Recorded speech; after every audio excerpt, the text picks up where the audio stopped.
ಆತ್ಮೀಯರೇ, ನೀವು ನೋಡ್ತಾ ಇದ್ದೀರಿ ಲೈಫ್ ಸೈಕಲ್ ಜೀವನ ಚಕ್ರದಲ್ಲಿ ನಾವು ನೀವು. ಇದು ನನ್ನ ಯೂಟ್ಯೂಬ್ ಚಾನಲ್. ಎಲ್ರಿಗೂ ನಮಸ್ಕಾರಗಳನ್ನು ತಿಳಿಸ್ತಾ ಇವತ್ತು ನಾನು ಮತ್ತೊಂದು ಪ್ರಾಣಾಯಾಮದ ಕುರಿತು ಮಾಹಿತಿ ನೀಡಲಿಕ್ಕೆ ಬಂದಿದ್ದೇನೆ. ಈ ಹಿಂದೆ ಕಳೆದ ಸಂಚಿಕೆಗಳಲ್ಲಿ ನಾವು ವಿಭಾಗೀಯ ಪ್ರಾಣಾಯಾಮ, ಸೂರ್ಯ ನಮಸ್ಕಾರ, ಭಸ್ತ್ರಿಕಾ ಪ್ರಾಣಾಯಾಮ ಹಾಗೆ ಕಪಾಲಭಾತಿ ಪ್ರಾಣಾಯಾಮಗಳನ್ನು ಹೇಗೆ ಮಾಡೋದು, ಅದರಿಂದ ನಮಗೆ ಏನೇನು ಲಾಭಗಳು ಸಿಗುತ್ತೆ, ಮತ್ತು ನಾವು ಅವುಗಳನ್ನು ತಪ್ಪಾಗಿ ಮಾಡಿದರೆ ಏನು ಅನಾನುಕೂಲ ಆಗುತ್ತೆ ಅಂತ ಕೂಡ ನಾನು ತಿಳಿಸಿದ್ದೇನೆ. ಇದಕ್ಕೆ ಎಲ್ಲರೂ ಕೂಡ ತಮ್ಮ ಅಭಿಪ್ರಾಯಗಳನ್ನು ಹಂಚ್ಕೊಂಡ್ರಿ. ಮತ್ತೊಮ್ಮೆ ನಿಮಗೆಲ್ರಿಗೂ ಧನ್ಯವಾದಗಳು. ಇನ್ನು ಯಾರು ನನ್ನ ಚಾನಲ್ಗೆ ಸಬ್ಸ್ಕ್ರೈಬ್ ಮಾಡಿಲ್ಲ ನೋಡಿ, ಇವಾಗಲೇ ಸಬ್ಸ್ಕ್ರೈಬ್ ಮಾಡಿರಿ. ಫಸ್ಟ್ ಟೈಮ್ ಚಾನಲ್ ನೋಡ್ತಾ ಇರೋರು ಸಬ್ಸ್ಕ್ರೈಬ್ ಮಾಡಿಕೊಂಡು ವಿಡಿಯೋ ನೋಡ್ರಿ ಅಂತ ಹೇಳ್ತೀನಿ. ಹಾಗೆ ಈ ವಿಡಿಯೋ ನಿಮಗೆ ಇಷ್ಟ ಆಗುತ್ತೆ ಅಂತ ಅಂದ್ಕೊಂಡಿದ್ದೀನಿ, ಲೈಕ್ ಮಾಡಿರಿ. ಹಾಗೆ ಬನ್ನಿ, ಇವತ್ತು ಇನ್ನೊಂದು ಪ್ರಾಣಾಯಾಮ ಅಂದರೆ ಉಜ್ಜಾಯಿ ಪ್ರಾಣಾಯಾಮ ಮಾಡೋದು ಹೇಗೆ ಮತ್ತು ಅದರ ಲಾಭಗಳು ಏನೇನು ಅಂತ ನೋಡೋಣ. ನಾನು ಈ ವಿಡಿಯೋದಲ್ಲಿ ಫಸ್ಟ್ ನಿಮಗೆ ಇದರಿಂದ ಸಿಗುವ ಲಾಭಗಳನ್ನು ತಿಳಿಸ್ತೀನಿ, ನಂತರ ಅದನ್ನು ಮಾಡೋ ವಿಧಾನ ಹೇಗೆ ಅಂತ ತಿಳಿಸ್ತೀನಿ. ಮೊದಲಿಗೆ ಸುಖ ನಿದ್ರೆ ಅಂತ ಹೇಳಿದ್ರೆ, ಕೆಲವೊಬ್ಬರಿಗೆ ನಿದ್ರಾಹೀನತೆ ಇರುತ್ತೆ, ಅಂತಂದರೆ ಚೆನ್ನಾಗಿ ನಿದ್ದೆ ಬರ್ತಾ ಇರಲ್ಲ, ಮಧ್ಯೆ ಎಚ್ಚರ ಆಗೋದು, ಡಿಸ್ಟರ್ಬ್ ಆಗೋದು, ಈ ಥರ ಸಮಸ್ಯೆ ಇರುತ್ತೆ.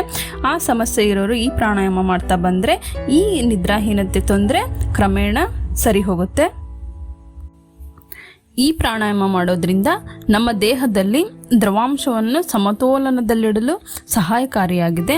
ಮತ್ತು ಹಾಗೆ ಕಫವನ್ನು ಕೂಡ ಇದು ಕಡಿಮೆ ಮಾಡುತ್ತೆ, ಹಸಿವನ್ನು ಹೆಚ್ಚಿಗೆ ಮಾಡುತ್ತೆ.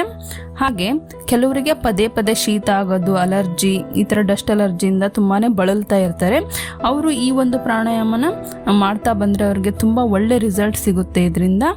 ಮತ್ತು ಇದು ಮುಖ್ಯವಾಗಿ ಥೈರಾಯ್ಡ್ಗೆ ಸಂಬಂಧಿಸಿದಂತೆ, ಅಂದರೆ ಪರ್ಟಿಕ್ಯುಲರ್ ಆಗಿ ಥೈರಾಯ್ಡ್ ಇರೋರು ಈ ಪ್ರಾಣಾಯಾಮನ ಅಭ್ಯಾಸ ಮಾಡ್ತಾ ಬಂದರೆ ಕ್ರಮೇಣ ಅವರಲ್ಲಿ ಥೈರಾಕ್ಸಿನ್ ಪ್ರಮಾಣ ಸಮತೋಲನಕ್ಕೆ ಬರ್ತಾ ಹೋಗುತ್ತೆ.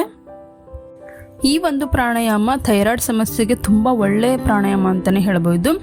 ಪರ್ಟಿಕ್ಯುಲರ್ ಆಗಿ ಥೈರಾಯ್ಡ್ ಇರೋರು ಇದನ್ನು ಅಭ್ಯಾಸ ಮಾಡ್ತಾ ಬಂದರೆ ಕ್ರಮೇಣವಾಗಿ ಅವರಲ್ಲಿ ಥೈರಾಕ್ಸಿನ್ ಪ್ರಮಾಣ ಸಮತೋಲನಕ್ಕೆ ಬರುತ್ತಾ ಹೋಗುತ್ತೆ. ಮತ್ತು ಇವಾಗ ಥೈರಾಯ್ಡ್ ಸಮಸ್ಯೆಯಿಂದ ಬಳಲ್ತಾ ಇರೋರು ಮಾತ್ರೆಗಳನ್ನ ತಗೊಳ್ತಾ ಇರ್ತಾರೆ, ಆದರೂ ಅವರಿಗೆ ಕೆಲವೊಂದು ಸಿಮ್ಟಮ್ಸ್ ಅವ್ರಿಗೆ ತುಂಬಾ ಕಾಡ್ತಾ ಇರುತ್ತೆ. ಸೊ ಅವೆಲ್ಲ ಸಿಮ್ಟಮ್ಸ್ ಇರೋರು ಈ ಪ್ರಾಣಾಯಾಮನ ಮಾಡ್ತಾ ಬಂದರೆ ಅವರು ಸಾಮಾನ್ಯ ಸ್ಥಿತಿಗೆ ಮರಳ್ತಾ ಬರ್ತಾರೆ ಅಂತ ಯೋಗ ತಜ್ಞರು ಕೂಡ ಹೇಳಿದ್ದಾರೆ. ನಾವು ಈ ಪ್ರಾಣಾಯಾಮನ ಮಾಡೋದ್ರಿಂದ ನಮ್ಮ ದೇಹದಲ್ಲಿ ಘಟಶುದ್ಧಿ ಮಾಡುತ್ತೆ ಅಂತಲೇ ಹೇಳ್ಬೋದು. ಪ್ಯೂರಿಫಿಕೇಶನ್ ಆಫ್ 7 ಎಲಿಮೆಂಟ್ಸ್ ಅಂತಂದರೆ ನಮ್ಮ ದೇಹದ ಚರ್ಮ, ಮಾಂಸಖಂಡ, ರಕ್ತ, ಮೂಳೆ, ಬೋನ್ಸ್ ಮ್ಯಾರೋ, ಕೊಬ್ಬು ಮತ್ತು ವೀರ್ಯ, ಈ ಧಾತುಗಳನ್ನು ಇದು ಶುದ್ಧೀಕರಿಸುತ್ತೆ ಅಂತಲೇ ಹೇಳ್ಬೋದು. ಹಾಗೆ ಇದು ನಮ್ಮ ಧ್ವನಿಯನ್ನು ಕೂಡ ಸರಳಗೊಳಿಸುತ್ತೆ, ಅಂದರೆ ನಾವು ಯಾವುದೇ ವಿಷಯನ, ಯಾವುದೇ ಲ್ಯಾಂಗ್ವೇಜನ್ನು ಫ್ಲೂಯೆಂಟಾಗಿ ಮಾತಾಡ್ಬೋದು. ಆ ಥರ ಇದು ನಮ್ಮ ಧ್ವನಿಗೆ ಸಹಾಯಕಾರಿ ಮಾಡುತ್ತೆ. ಮತ್ತು ಗರ್ಭಕೋಶದ ಯಾವುದೇ ಥರ ಸಮಸ್ಯೆ ಇರೋರಿಗೆ ಇದು ತುಂಬಾ ಒಳ್ಳೆಯ ಪ್ರಾಣಾಯಾಮ ಅಂತಲೇ ಹೇಳ್ಬೋದು.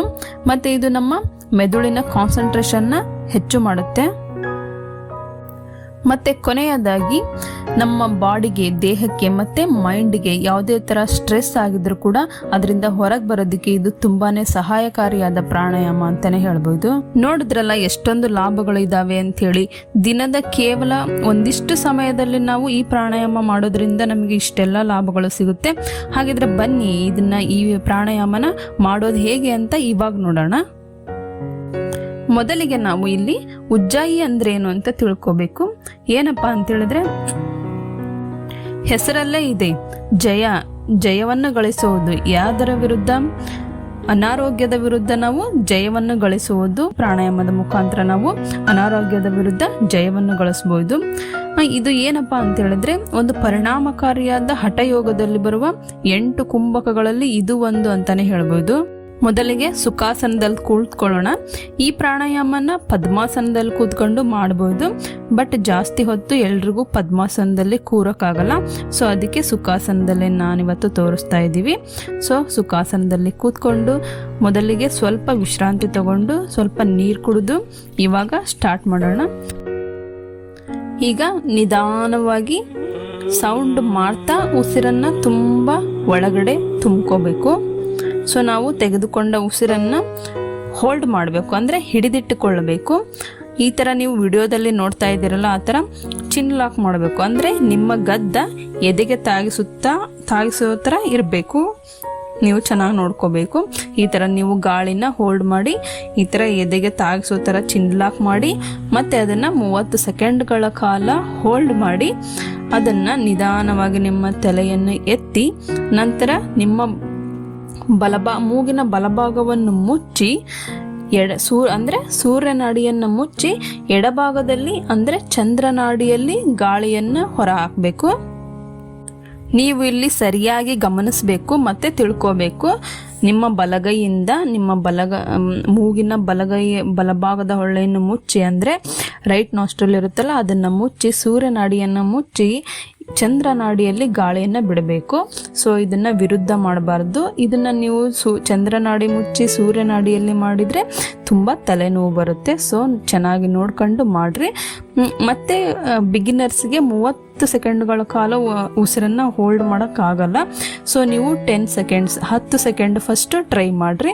ನಿಮಗೆ ಕಾಲಕ್ರಮೇಣ ನೀವು ಟ್ರೈ ಮಾಡ್ದಂಗೆ ಇಚ್ಛಾಶಕ್ತಿ ಜಾಸ್ತಿ ಆದಂಗೆ ನಿಮ್ಮ ಕೆಪಾಸಿಟಿ ಕೂಡ ಜಾಸ್ತಿ ಆಗುತ್ತೆ. ಸೊ 10 ಸೆಕೆಂಡಿಂದ ಹಿಡಿದು 1 ನಿಮಿಷದವರೆಗೆ ನೀವು ಉಸಿರನ್ನು ಹೋಲ್ಡ್ ಮಾಡುವಷ್ಟು ಕೆಪಾಸಿಟಿ ನೀವು ಬರೆಸ್ಕೋಬೇಕು. ಇನ್ನೊಂದು ಸಾರಿ ನಾನು ಕ್ಲೀನಾಗಿ ಹೇಳ್ತೀನಿ.